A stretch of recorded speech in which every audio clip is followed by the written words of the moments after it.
usually say good morning, but I'm going to tell you right now, I'm going to say good evening. Today is Monday, December 2nd. We're in the TV room with some of my decorations, but you can't see it all. You just can't see it all. But we do have a birthday today. Today is Kimberly Hopkins' birthday, so Kimberly gets a song. Happy birthday to you. Happy birthday to you. Happy birthday, dear Kimberly. Happy birthday to you. Cha-cha-cha. I gotta watch my glasses because this is my village, but you're not gonna see that today. You're not gonna see that today. But Kimberly, I hope you have a great birthday. I hope you don't get messed up because it's in December. But you can spend the whole month like I do and celebrate, celebrate, celebrate. That's what you should do. But anyway, I had a busy day today and I stayed on plan. For my breakfast, I had a bowl of oatmeal because I was texting back and forth with Angela, the brat, over at Smack Vision this morning. And she was telling me that she was going to have some crappy old oatmeal. And I thought, oatmeal, that sounds so good. So I had a bowl of oatmeal for breakfast. And I had some berries with it. And I used a 1/4 cup of milk. And then for my lunch, I had a hard-boiled egg and a banana and some almonds. And then for dinner, I'm going to have my leftover, I had a burrito yesterday, so I have some leftover meat, but I'm not going to use the burrito shell. I might use the extreme wellness wrap. I used a regular burrito shell yesterday, which was 4 points, but I stayed within my points. I was at 22 points yesterday. I have decided to go back to the blue. I know I have to pick a plan. Pick a plan and stay with it. And I'm going to stay with one I'm familiar with. It's not going to require a lot of work through December. I might change my mind January 1st when I'm going to start the new year off right. My goal for the month of December is to lose the 6.9 pounds, actually the 8.8 pounds that I gained in November. But if I can't do that, at least not have gains. That's my goal for December. And come January 1st, back at it 100%. I'm going to pretend it's like because I joined on December 30th. No, December 31st. December 31st of 2016.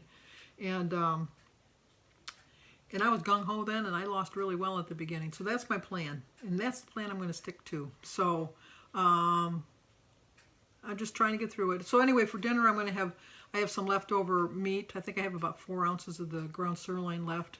And then I'm going to use a 1/4 cup of cheese. I'm going to use 2 tablespoons of my sour cream and my refried beans. They're fat-free refried beans, so they're 0 points. And I'm going to cut up a tomato and put it in it and just kind of have a deconstructed taco without the taco shell. And just stay on plan. Jim and I did a little bit of shopping today. He didn't get called into work, so we were able to get a little bit of shopping done. We got a couple gifts. That's a nice when you're retired. You can just like kind of look. We only bought 2 gifts. But we were gone like for 4 or 5 hours. But it kept me from eating. And that's all that really matters. But today, the Christmas theme that I'm going to share with you. Well, first of all, I'm going to share right now, I'm going to show you my, I have a Christmas village, but I have it set up in 3 different places in my house because it's a pretty big village. So this is the Santa village that's set up in my kitchen. And it's Santa's North Pole and all the little houses for the elves to live in and the reindeer flying station and all the little elves working hard. So here, take a look.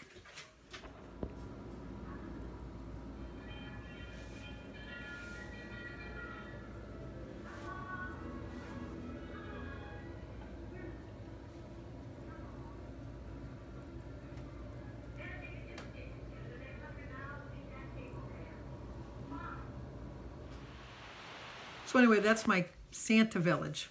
So I thought I'd share a Christmas story with you today. Give you a little background. Well, the story I'm going to share is Jim and my first Christmas together when we started dating. Jim and I met January 18th. It was a Wednesday at 2 o'clock in 1967. I was skipping a class with my girlfriend, and Jim was a hall monitor, and neither one of us had a hall pass, and so he pulled us over and then was bringing us to the counselor's office, and I didn't want to go because I had already been in trouble for skipping before, and I knew that I was going to get in trouble.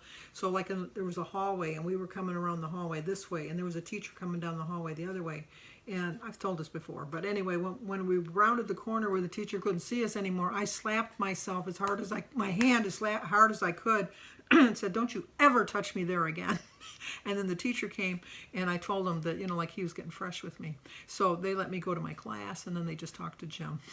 And then the rest is history, because we just started dating after that. That's another story for another day. I'll share that story another day. But anyway, Jim had a few girlfriends that Jim's mother didn't particularly like. So she had called the counselor's office to find out about this new girl that Jim was dating. And she wanted to know if she was a good girl. And I worked in the counselor's office, and Jim and I just happened to have the same counselor. I didn't know that at the time, but she had called the office, and she wanted to speak to Mrs. DeMarco, who was our counselor. And I was taking the message, and so I said, like you just answered at Mrs. DeMarco's office, student count answering. And she just said, well, I needed to talk to Mrs. DeMarco. And I said, well, Mrs. DeMarco's in a meeting right now. Can I take a message? And she said, well, I was just curious. My son is dating this new girl. Her name is Sandy Manning. And I went, Sandy Manning? Manning's obviously my maiden name. And I went, Sandy Manning? Oh my gosh. Jim Carrico is dating Sandy Manning? And she says, well, yeah, why? And I go, oh my God, she is so nice. And everybody loves her. She's so popular. She's really dedicated she's in so many clubs at school. She's very active. She's such a nice girl. I mean, she does work in Mrs. DeMarco's office, but she's can't come to the phone right now. She's probably in a class, but she's in a college prep courses, and she's just really, he couldn't do any better than that. She says, oh, well, thank you. That's so nice of you to tell me. And I said, well, I'll leave a message with Mrs. DeMarco to have her call you. And so she said, okay, thank you so much. She took her phone number and all that. When Mrs. DeMarco got off, I told her what I did. She says, Sandy, you shouldn't have done that. She says, now I have to say you're nice. I says, is it going to be that hard to tell me her that? So she says, no, it's not going to be that hard. I will tell her that, and I will never let her know. So years later, I told Jim's mother the story, but not right away. And then, so our first Christmas together, it worked out really well because Jim's family celebrated Christmas on Christmas Eve, and my family celebrated on Christmas Day. So I didn't have to miss any celebrations with my family, and he didn't have to miss any celebrations with his family. Jim's mother still didn't really care that much about me. I mean, she was never rude, she was never mean or anything like that, but like you kind of know when somebody doesn't really care for you that much. And I can understand, we were young. Jim was just turned 17, I just turned 16. I mean, it was just, I was almost singing, I was 16 going on 17. I always got to get a song in there somehow. But anyway, so we were going to his family's for Christmas Eve, and I said, what can I get your mother for Christmas? And he said, well, you don't get my mother anything for Christmas, because, I don't think she's getting you anything. And I go, well, that's not the point of Christmas. I want to get her something nice. What can I give her? And so he said, well, I know that she loves to crochet. Maybe you can get her some yarn or something like that. And I don't even remember what I got her. I mean, I bought her something that was somewhat nice, I guess. I wasn't working at the time, or was I? No, I wasn't. No, I did. I was. I had worked at J.L. Hudson's. I was making $1.67.50. That half a penny added up, let me tell you. So I did have a little bit of money. I probably bought her yarn or something for crocheting. I don't know what I did. But anyway, we had gone to his grandmother's house for Christmas Eve. And so everybody's giving their gifts and that. And so Jim had given me his gift that he had gotten me. And Jim's mother says, well, I got you a gift. It's really a special gift, and I hope you really like it. And I says, well, thank you. And I opened it up, and oh my gosh, it was the ugliest thing I've ever seen in my life. I can't even describe how ugly it is. It was a ceramic house or something. It had like a birdhouse, but a ceramic birdhouse. You would never put a real bird in it. It was just it was hideous. It was absolutely hideous. And I opened it up, and everybody's looking at me because they all knew I was going to get this present.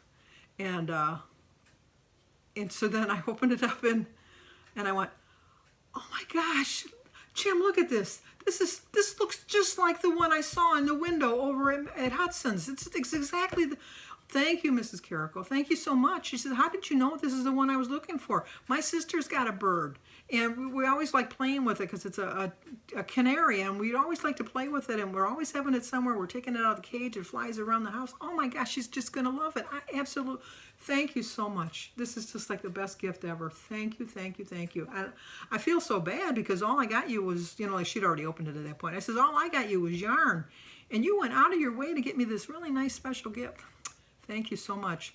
And so then she says, well, you know, you can just throw it, you know, it's just like some little, I don't know, I didn't even know where I picked it up. I'm like, oh no, I love it. I absolutely love it.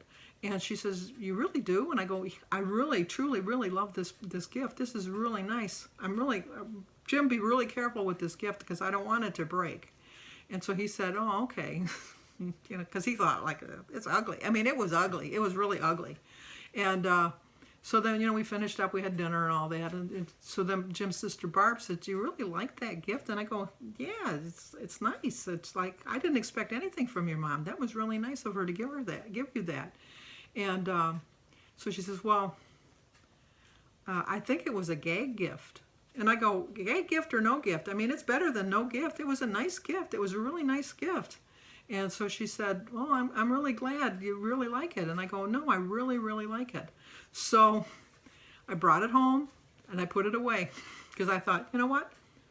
This is like a gift that's the gift that keeps on giving. So the following Christmas, now we had been going together over a year at this point, and we went to his house for Christmas Eve again. And I always had a feeling, Jim never said anything, but I kind of got a feeling that she was just kind of making it like a gag gift. And I got to know her a little bit more over the year, and that we knew each other.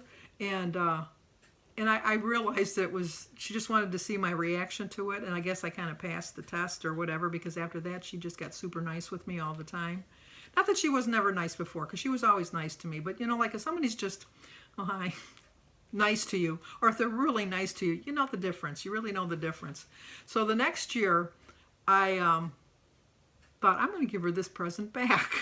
So what I did was it had like little holes in the windows and stuff like that. So I went and I bought some artificial flowers, and I stuck them in the holes of the windows or whatever. I can't even describe what it is. I don't even know. It couldn't have been a vase because the dirt would have come out. You could have never put water in it unless you just put artificial flowers in it, but whatever. But I made it really pretty, like it was a vase. It was a pretty ugly gift, but I made it real pretty like it was with the flowers and stuff in it. And I wrapped it up really nice and really pretty wrapping paper, and I put a bow on it and everything. And so when we were opening up the Christmas gifts, and I got her something else nice. I did make a point of giving her something else nice. And that was the first gift I gave her. So I handed her the gift and I said, this was a truly special gift that I received one year from someone that was really near and dear to my heart. And I hate to part with it, but I wanted to give it to someone really special and someone who would really appreciate it and just know that it comes right from my heart. And when she opened it up and she saw that it was the same thing, she says, oh my gosh, do you not realize that was an ugly gift last year? And I go, yeah, but I thought we could start a new tradition and we'll just pass this along. So next year you can give it to someone other than me. But the rule is you got to add something to make it prettier. So we passed that same vase around for almost 15, 20 years. That same gift got broke along the way. The one year I had it and I dropped it and I broke it. So when I gave it to whoever I gave it to, I put a bottle of Elmer's glue in it so that they could fix it. It went around forever until we gave it to Bertie's son William one year. And he thought it was a stupid tradition and he broke it and threw it away. And so it stopped. But we passed that thing around, I'd say almost 20 years, that same gift with something added to it. And it was just a tradition, and we'd always and then it got to the point that we would forget who had the ugly gift from the year before. And so we would always be hoping that when we opened the gift, we weren't going to we were kind of somewhat hoping we'd get the ugly gift, but then we didn't want to get the ugly gift because then everybody's attention would be on you. But so that was a happy Christmas memory for me for my first Christmas with Jim. I can't remember what Jim's mother, but I got his mother or what she's, she's been very generous to me over the years. But in that year, I got to learn her humor and knew that she wouldn't be offended when I gave it to her. And I just wish I had a picture of it because I can't even begin to describe how ugly it was because it was ugly. But anyway, that's Vlogmas Day 2. I hope I can come up with enough stories. I got to come up with 23 more stories. I think I can. I think I can. I think I can. I think I can. I know I will. I know I will. I know I will. I don't know, but we'll try. So give this video a like, leave a comment, subscribe, and share it. And Merry Vlogmas to all you guys out there.